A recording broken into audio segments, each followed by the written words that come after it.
what exactly, if there was one key factor or multiple, what made you make the transition to the academic side of things? Well, it was quite interesting. A number of us, and it wasn't just myself, there was a number of us as O&Ms in Ontario that made that leap, which was quite interesting because there was quite a divide at one point between CNIB, who dealt with people in the community, and teachers or academics who dealt with people in an academic setting, but they weren't crossing. So they were one or the other. And that meant the student was either one or the other. Right.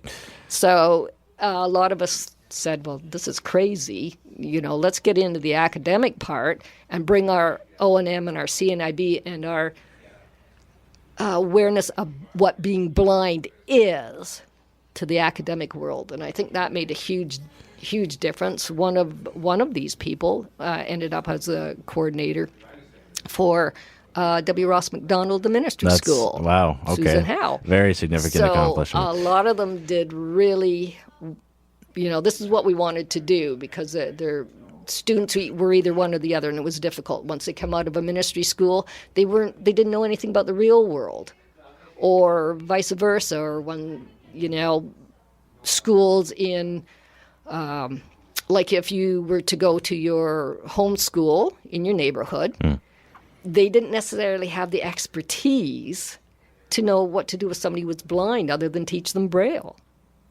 So we needed this crossover. For sure. So you saw a ton of lacking, just say knowledge, new, right? It was all new, though, because all of a sudden these schools opened up. In my time, being a dinosaur, in my career span, this was all new. Mm-hmm. And so, yes, we had to find our way. For sure. And I mean the way you're talking about it doesn't make it sound like it was already paved. You had to. That's right. You had to found yep, it, right? We floundered along. Yep. What prerequisite education was needed in order to get a job like this? Because a lot of people say, well, that's great that we have these advocates and they're doing great things, but for people who want to actually help those with physical disabilities or collaborate with them in a work setting and have a job that's oriented around the field, they don't know what education is needed in order to actually pursue a career like you've had.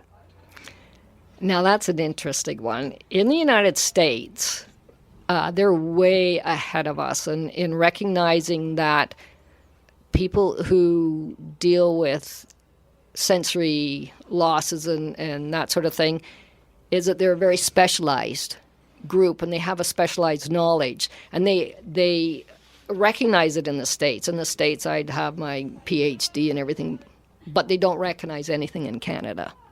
So when I went to the academic level, as opposed to CNIB, even though I knew Braille, though I knew all these things, none of it, I was given nothing.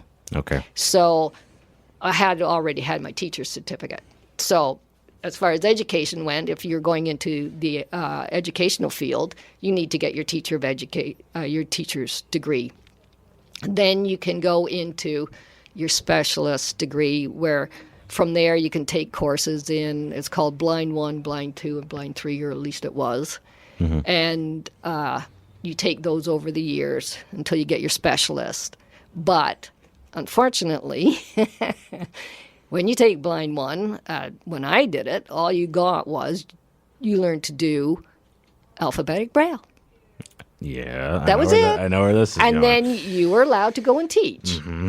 So that might have been okay, but if you got somebody like yourself who was in kindergarten, who was an academic student, and that's all I knew was to teach you Braille, then you would have missed a lot. Oh, for sure. So now that's changed over again, but you see, that's changed over the years, and it was just interesting because just before I did retire, there were questionnaires that came out to teachers like myself saying, what should we put into our specialist courses? What do we need? Right.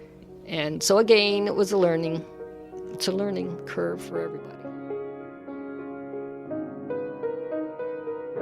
Craving even more disability content? Links to the full podcast episode and other great clips are only a tap or click away, just waiting for you in the description.